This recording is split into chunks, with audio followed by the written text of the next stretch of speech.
my life is all about convenience, because the one thing I value more than anything else is time. Yeah. Because time, often if I get busy at work, it is time consuming. Yeah. But I also want to be finding time to be a father. That's really, really important. Yeah. Being present in their lives is so important. There's a lot. I think there's a lot when dads also have babies. I think that's not spoken about because you're not physically going through everything. Yeah. Yeah. The thing I felt was seeing my wife go through that was kind of new.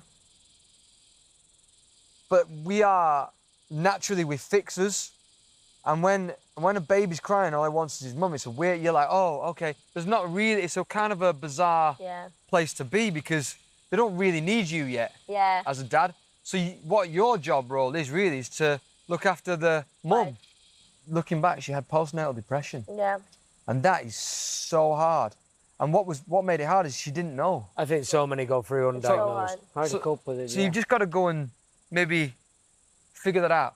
I think somehow it's difficult. I don't know about you, but I found the first shower, and I'll never forget that. I was still very much in hospital. And because I am who I am, and when I gave birth, people knew who I was. So even the midwives, they were amazing.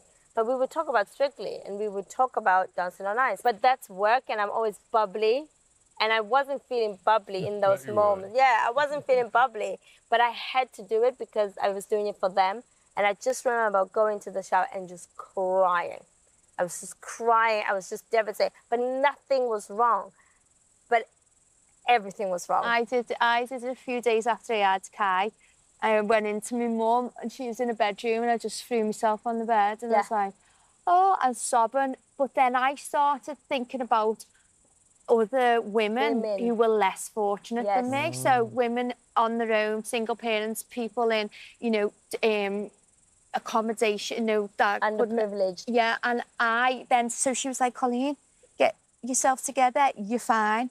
Look at you, you've got a healthy baby, you're fine. But the emotions just take over you. And also I found hard the fact that this baby is now my responsibility for life. For life. It's always lovely to have fellow mums and dads to chat to in camp. It can be hard sometimes, and everyone's in that same position. So it's really nice and comforting.